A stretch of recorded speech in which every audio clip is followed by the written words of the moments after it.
సమాజ శ్రేయస్సుకు, విజ్ఞాన వికాసానికి గ్రంథాలయాలు ఎంతో దోహదపడతాయని ఉమ్మడి చిత్తూరు జిల్లా గ్రంథాలయ చైర్మన్ రెడ్డివారి గురువారెడ్డి పేర్కొన్నారు.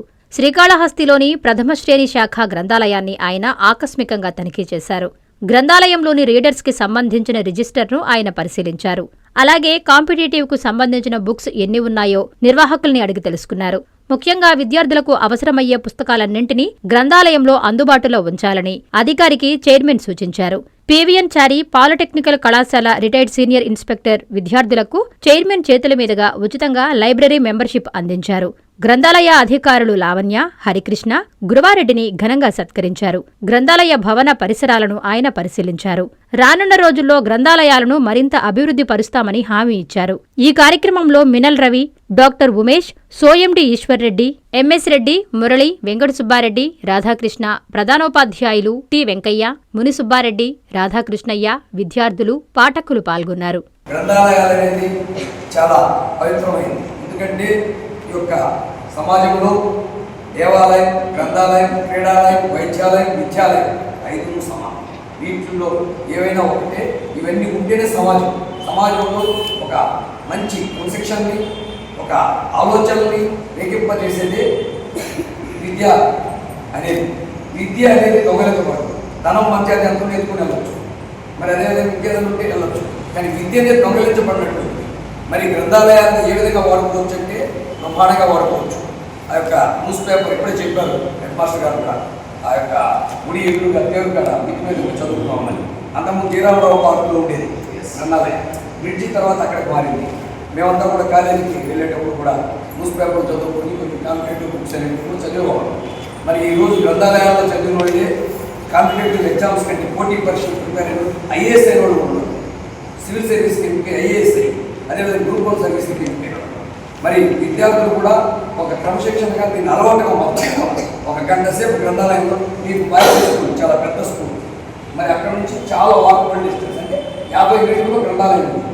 అదేవిధంగా ఒక గంట సేపు వచ్చి ఉదయాన్నం సాయంత్రము రీడర్స్తో పాటు మీకు కావాల్సినటువంటి చరిత్ర పుస్తకాలు కావచ్చు, కాంపిటేటివ్ పోటీ పరీక్షలకు సంబంధించిన పుస్తకాలు కావచ్చు, మరి అదేవిధంగా జనరల్ నాలెడ్జ్ అది చాలా ఇంపార్టెంట్, ఆ బుక్స్ కావచ్చు. మరి అదేవిధంగా మహనీయుల చరిత్ర, అంటే మనకి దేశ స్వాతంత్రం తెచ్చిన వాళ్ళు, రాజ్యాన్ని పరిపాలించిన వాళ్ళు, అదేవిధంగా గతంలో రాజులు, పౌరాణిక చరిత్ర, ఇవన్నీ కూడా తెలుసుకోవచ్చు. అదేవిధంగా మీకు కొంత మానసిక ఉల్లాసం కోసం బొమ్మరిల్లని ఇంకోటి ఇట్లా కవితలు కూడా దాంట్లో ఉంటాయి. అవన్నీ కూడా తెలుసుకొని మీరు నేర్చుకొని జ్ఞానాన్ని పెంపొందించుకోవాలి. ఇవి జ్ఞానాన్ని పెంపొందించేటటువంటి, విజ్ఞానాన్ని పెంపొందించేటటువంటి జ్ఞాన భాండాగారాలు గ్రంథాలయాలు. మరి ఈ గ్రంథాలయాలను అభివృద్ధి చేయాలని లక్ష్యంతో పెద్ద ఎత్తున గౌరవ ముఖ్యమంత్రి గారు చంద్రబాబు నాయుడు గారు, గౌరవ మంత్రులు నారా లోకేష్ గారు పెద్ద దృఢ సంకల్పంతో ముందుకు పోతున్నారు. ఇప్పుడే హెచ్ఎం గారు చెప్తూ కంప్యూటర్లో ఏదో స్టార్ట్ అయింది కాబట్టి డిజిటలైజేషన్ చేయాలని కూడా వారు చెప్పడం జరిగింది. మరి ముఖ్యంగా ప్రభుత్వం కూడా అదే ఆలోచనతో ముందుకు పోతా ఉంది. ఒక చంద్రబాబు నాయుడు గారి నాయకత్వం, ఆయన స్ఫూర్తితో, గౌరవ లోకేష్ గారి ఆలోచనల విధానంతో ఆ యొక్క టెక్నాలజీని అనుసంధానం చేసి మీకు సులభతరంలో వచ్చే విధంగా, మీ మనసుకి ఎక్కే విధంగా ముందుకు తీసుకునే ఆలోచనలో పనిచేస్తున్నారు. దానికి నిదర్శనమే మన ఉమ్మడి చిత్తూరు జిల్లా కుప్పంలో మొన్న నెల 30వ తారీఖున గౌరవ ముఖ్యమంత్రి గారు ప్రాతినిధ్యం వచ్చేటటువంటి నివేదికలో మరి ఈ యొక్క దాతల సహకారంతో డిజిటల్ లైబ్రరీని ఏర్పాటు చేయడం జరిగింది గౌరవ ముఖ్యమంత్రి గారు. దాని నాకు కూడా వారితో పాటు ప్రధానమంత్రి గారు ఉంటే ఆ యొక్క కార్యక్రమంలో పాల్గొన్న అదృష్టాన్ని వారు కలిగించడం నా పూర్వజన్మ సుకృతంగా నేను భావిస్తున్నా. మరి అదేవిధంగా అన్ని గ్రంథాలయాలు మన యొక్క ఉమ్మడి జిల్లాలో 71 గ్రంథాలయాలు ఉన్నాయి. వాటిల్లో ప్రథమ శ్రేణి గ్రంథాలయాలు చిత్తూరు, శ్రీకాళహస్తి, తిరుపతి, మదనపల్లి. మరి ఆ యొక్క సంకల్పంతో పనిచేయాలని ఆలోచనతో మేము ఉన్నాం. గౌరవ ముఖ్యమంత్రి గారు లోకేష్ గారు అప్పచెప్పినటువంటి బాధ్యతగా భావించి నిరంతరం పనిచేసుకుంటూ పోతా ఉన్నాం. నేను మొన్నటి నుంచి కూడా గ్రంథాలయాలని ఆకస్మిక తనిఖీ వెళ్ళడం జరిగింది. నేను కూడా గ్రంథాలయం కావచ్చు, తిరుచానూరు కావచ్చు, ముత్యాలరెడ్డిపల్లిలో బాలల గ్రంథాలయం ఉంది, అది ఇంకో గ్రంథాలయం. అదేవిధంగా తిరుపతి ప్రథమ శ్రేణి గ్రంథాలయం, నేను తొట్టంపేడు వెళ్ళడం జరిగింది. అక్కడ రీడర్స్తో మమేకవడం జరిగింది. రీడర్స్ ఏవైతే ఇబ్బందులు పడుతున్నారో వాటిని కూడా నేను తెలుసుకోవడం జరిగింది. ప్రభుత్వం ద్వారా ఏం చేయగలుగుతామో వాటిని ఒక ఆలోచన పెట్టుకొని ఒక ప్రణాళికాబద్ధంగా ఒక రూపకల్పన చేసి వాటిని పూర్తి చేసే పరిస్థితుల్లో ఆలోచన చేస్తున్నాం. ఆ విధంగా ముందుకు పోతాం. మీకు డిజిటల్ లైబ్రరీలు చేసే బాధ్యతని ప్రభుత్వ ఆధ్వర్యంలో చంద్రబాబు నాయుడు గారు, లోకేష్ గారు తీసుకున్నాం. అది మేము వారి సేవకులుగా ఉండి వారు అప్పచెప్పిన బాధ్యతని ఎక్కడికక్కడ దాతల సహకారంతోనూ ప్లస్ ప్రభుత్వం యొక్క సహకారంతో పూర్తి చేసే బాధ్యత తీసుకున్నాం. దశల వారీగా చేసే పరిస్థితి, ఎందుకంటే ఆర్థిక వనరులు కష్టం కాబట్టి, ఆర్థిక వనరులు ఎక్కువ అవుతాయి కాబట్టి, మరి మనకి చెస్ రూపంలో రావాల్సిన డబ్బులు ఉన్నాయి, అవన్నీ కూడా వసూలు చేసి ప్రభుత్వం ద్వారా చెప్పించి తీసేసుకొని వాటి ద్వారా వాటిని పూర్తి చేస్తాం అనే విషయాన్ని తెలియపరుస్తాం. అదేవిధంగా సిబ్బంది కొరత కూడా ఉంది. ఎందుకంటే దగ్గరగా రిటైర్ అయిపోయే వాళ్ళు ఎక్కువైపోతున్నారు, మనం పోస్టింగ్స్ ఇవ్వలేని పరిస్థితులు ఉంది. దాన్ని కూడా ప్రభుత్వం దృష్టికి తీసుకెళ్ళి ఈ యొక్క సుమారు 80 నుంచి 90 పోస్టులు ఖాళీ ఉన్నాయి. 71 గ్రంథాలయాలు, ఒక్కొక్కరు 2-3 గ్రంథాలయాలు చూస్తూ ఉన్నారు. ఈ కాళహస్తిలో ఉంది, చిత్తూరు వెళ్ళాలి, చిత్తూరు ఒకరోజు 2 ఈడకి రావాలి. అదేవిధంగా హరి ఉన్నాడు, ఆయన ఇంకో కూర్చోవాలి, కూర్చోవాలి. ఈ విధమైన రూపాలు ఉన్నాయి. అదే గ్రామీణ స్థాయిలో కూడా గ్రంథాలయాలు అవసరం ఉంది.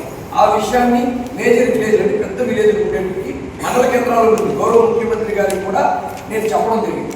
వారు కూడా స్పందించి త్వరలో వాటి మీద ఒక సమగ్ర ప్రణాళిక తయారు చేద్దామని కూడా అది కూడా జరిగింది.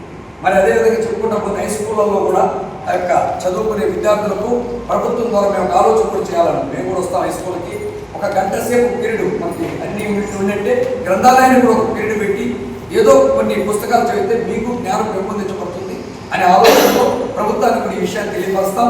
మీ ద్వారా తెలుసుకొని అన్ని విషయాలు సమగ్రంగా అవగాహన చేసుకొని పనిచేసేటటువంటి విద్యా వ్యవస్థకు ప్రథమ ప్రాధాన్యత ఇచ్చేటటువంటి పరిస్థితి ఉన్నటువంటి ప్రభుత్వం ఏదో ఉందంటే కూటమి ప్రభుత్వం గౌరవ ముఖ్యమంత్రి చంద్రబాబు గారి ఆధ్వర్యంలో గౌరవ మంత్రి దృఢ సంకల్పంతో ఉపాధ్యాయులతో కూడా ఎక్కడికక్కడ ఉత్తమ ఉపాధ్యాయులతో వారు ఇంటికే పిలిపించి మమేకమయ్యి వారితో చర్చించి వారి ద్వారా కొంత సమాచారాన్ని తెలుసుకునే ఆలోచన చేసుకున్నటువంటి నాయకత్వం విద్యా వ్యవస్థలో నారా లోకేష్ బాబు గారి సారథ్యంలో ఉందనే విషయాన్ని మీ అందరికీ తెలియపరుస్తూ, మరి వారి నాయకత్వంలో రేపు రాబో రోజుల్లో చంద్రబాబు నాయుడు గారి స్ఫూర్తితో వారి ఆలోచనలతో డిజిటల్ గ్రంథాలయాల వైపు అడుగు వేసే బాధ్యత మేమంతా కూడా తీసుకుంటున్నాం. ఆ రోజుల్లో అన్నీ చేయడానికి కాబట్టి 71 గ్రంథాలయాల సిబ్బంది కొరత లేకుండా అదేవిధంగా డిజిటల్ గ్రంథాలయాలు చేస్తూ గ్రామీణ స్థాయిలో గ్రంథాలయాలను ప్రోత్సహిస్తూ అదేవిధంగా హై స్కూల్ ఉన్నటువంటి విద్యార్థులు జూనియర్ కళాశాల విద్యార్థులందరూ కూడా గ్రంథాలయానికి కొంత టైం కేటాయించి వారు జ్ఞానాన్ని పెంపొందించుకోవాలనే ఈ యొక్క సమావేశం ద్వారా మీ అందరికీ తెలియపరుస్తూ